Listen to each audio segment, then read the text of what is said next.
Hello everyone, it's Emily here. I said that weird. I haven't uploaded anything on my channel lately, so I figured I update y'all on what's happening with Dude Changer. Oh my god, I forgot to drink my tea. I'm a moron. I hope this isn't cold. Is that glass fiber on my tea? I should be more careful. Okay, everything aside, and let me remove this glass fiber from the side of my tea before I drink it. Dangerous. Yeah, Dude Changer is doing very healthy here. It's a healthy Dude Changer. Do think so. As you can see, the jank is estimated to be reduced by 30% in this recent change. This cable pulled out. Oh my god. I hate these split looms. I'm gonna change them because as you can see, they're so ugly, and I hate them. So yeah, it's kind of ugly. And these cables, by the way, are not from the printer. They're from my soldering station. They kind of hang there. So the printer has gotten more tidy. And let's put this here. And let me show you something I did. I kind of teased it, I think so. G28, T0. Did you see how much faster that was compared to the beginning? Till 1 actually picks up slower. Do you see how much that was? Yeah, I need to increase the speed a bit.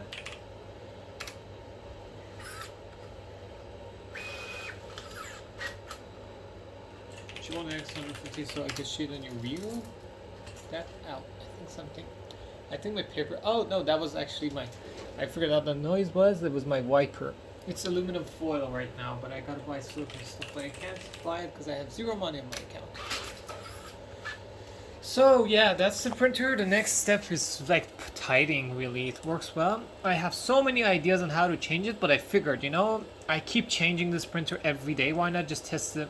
Not just enjoy it. Like you could spend ages improving something, and you would just never get to use it. And lately, a video by Make Anything has made me realize that over the past 1.6 years, I have spent every day working on this printer, every single day from night to day. And back then I dreamt of having a tool changer was such a big deal to me, and now that I have it, I'm not using it. I'm just using it to print itself. So for now, yes, it's not. Let me turn off the monitor. It's not ideal. I realized that with my smaller motor, this could be pushed up to decrease the leverage. I realized that I could replace this with something like glass fiber if I can find one, because you have to realize carbon fiber, like the VZ bot, expands at a much lower rate, so this would bend a bit. That would be catastrophic in some ways if you're using this for high-temp material, like me. And also, did I tell you that freaking has a glow up logo? I love this so much. Anyway, that's an idea. I gotta reprint some replacements for these. And oh, by the way, teaser, a video coming on glass reinforcements and how to make your prints stronger. Someone please bully me into making that video because I already recorded it. I'm just too lazy to edit it. I for fun can glass fiber reinforce some of these parts. You might be laughing at me, but they do make a genuine insane difference. Like this is so sturdy now, you would not believe it. Anyway, that's what on my agenda lately.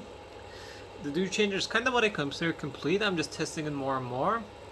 The cost seems to be $750 with shipping on AliExpress, but keep in mind, I might be bargaining some things, and I'm not sure if the shipping would be the same to your country because the printer is like $600 to $700. So the AliExpress told me there's $60 to $80 of shipping to $100 to the US, and I could be wrong. So I'm not super sure there. Maybe do your own research. But yeah, I'm gonna stop optimizing everything. I'm gonna make the designs tidy. I've published some of them on GitHub. The Dude Changer release. I'm making a Dude Changer introduction video maybe soon, so I can announce it alongside the GitHub. But yeah, the GitHub's on. If you want the link, just ask me, because this is a really crappy video on my phone. That's it. I printed some things. I kind of lost them, but I posted them on my Twitter, so follow my Twitter if you want to see my prints with the Dude Changer. Tool Zero especially is printing fantastically. Let me show you some of the prints it's been doing. Where did I put? Oh my god, did I lose it? I lost it. I lost my dock. Oh my god. Where is it? It took hours to print that. Are you kidding me? It took like 2 hours, but get my point. Okay, I lost my tool dock. That's not good. I gotta find it for later because I was gonna install it.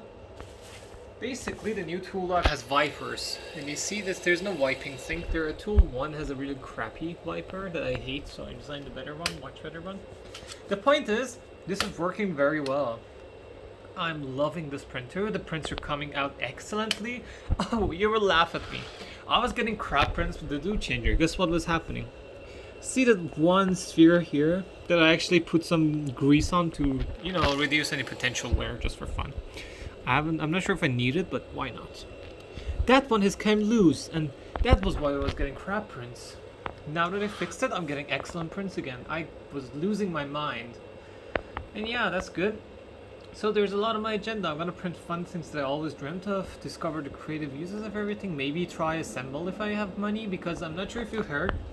The day after getting this to work, where is my tool? Oh my god, do you see this wiring? I gotta fix this crap. And I don't even have a spool holder on this. Oh my god, I really gotta tidy this up. Oh, is that my dog? Nope, that's not my dog. I thought that's my dog. Anyway, get my point? The next phase of the doot changer for now is I'm gonna stop the improvements. I'm gonna tidy this thing up because it looks like, I'm sorry, utter crap. Okay? That's the doot changer. It's working excellently so far, no complaints. It's working very well. Oh my god, I forgot to show something important. T0.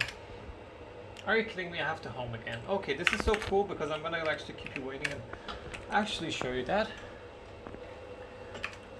Because this is really cool to me.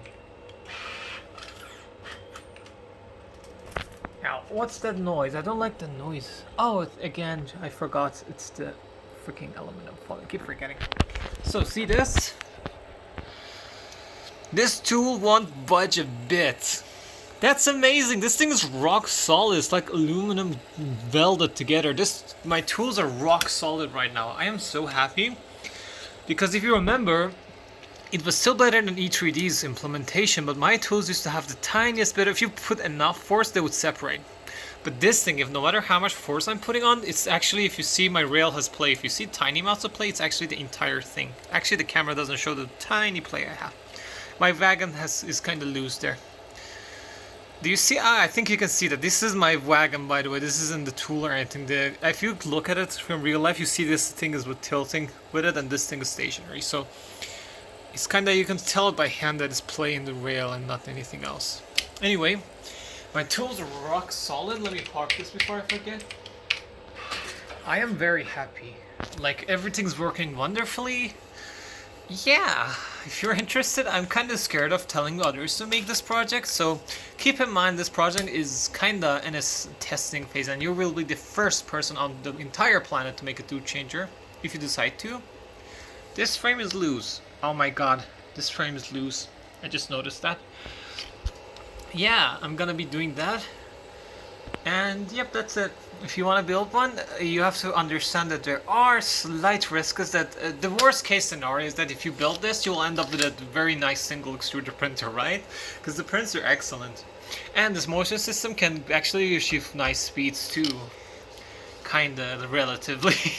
But I could do 2000 axle at 40mm without problem on the before I make the tool changer. That was with the crappiest just barely glued together thing. So the motion system is very accurate. They can do 0.15mm tolerances. It's just a good printer. So the worst case is that you will get a very good 300 by 300, actually more than 300 without the tool changer.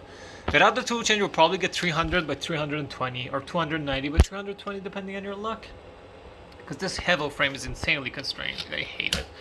I am so dumb. Why didn't I just spend $60 on a new frame? It's just, I didn't have the money, but I could have waited and just built something better from this ground up. Because if I had space, do you see these idlers being underneath the rail? I'll push this rail down and put the idlers behind the front of the soul. That would be so much better. Anyway, if I had the trail, anyway, I'm talking too much. I'm hyped. This is great. Y'all, if you want to build it, the worst case that you will have very good, not very good, like it won't be as good as the Voron, but you'll have a very decent printer. A coarse white printer to have. If it doesn't fail, which it isn't for me, like at least so far, I see no signs of wear, I see no signs of anything. The closest thing I've seen to signs of wear is my tool holders here. Like these are a little bit wearing out too fast, but I have to admit the grease is actually, I have poured some of the grease here and it's turning black, so I think the grease is actually eating the ABS. That might be why, but the closest thing to an issue I'm having long term with this is this. I also changed the tool, checked the tool accuracy. I'm kind of shocked, but it seems to be very accurate. But you have to realize that a method for testing was keeping a camera here and checking it on my monitor after each tool change. It looked like it was going to the same place. Sometimes I get, every now and then I will get like a little bit left to the right, like by 0.1 millimeters, but I checked my webcam and it was moving a bit. So the times where I made sure it's not moving, it always locked properly and accurately. And the times where I didn't actually move this, pick the tool manually, park the tool, again, it always like was exactly in the same place, getting locked the same way. So I'm really happy. Seems like this is working very well. The worst case is that I'll have to go back to a stepper, which is only like a tiny bit. Actually, it's actually cheaper if you don't mind the slower locks, but if you do mind the slower locks, it's actually $8 more expensive, but you get the point. Anyway, this is a quick update. That's actually 11 minutes. Wow, such a quick update from me. Though I did say like because I want to say Amelia Bonds, but that's my username. I cannot give up. I talk so much. I'm just over hyped. And oh, guess what? I could be getting out of Iran soon. So wish me luck. In just 2 days, I have my exam that I've been studying for months, and that's my IELTS exam. I am doing great. I forgot to drink my tea. I said at the beginning of the video. Let me try. Yep, gotta make another one. Ugh. So, if everything goes right, I might be out of Iran for next year. And can you imagine? I've been dreaming of this since I was like 2 years old. So I could have my entire life change on top of each other. If that happens, do change your 3.0 in Canada, even though I probably won't have time or money because I'll be broke student working so hard to afford university. So, I have a corpse of my first printer here. It's the Anycubic. If everything goes, you might get a tilting hot and setup 3D printer that's built from scratch by me. I actually asked the store for the ball bearings I need because I couldn't find them.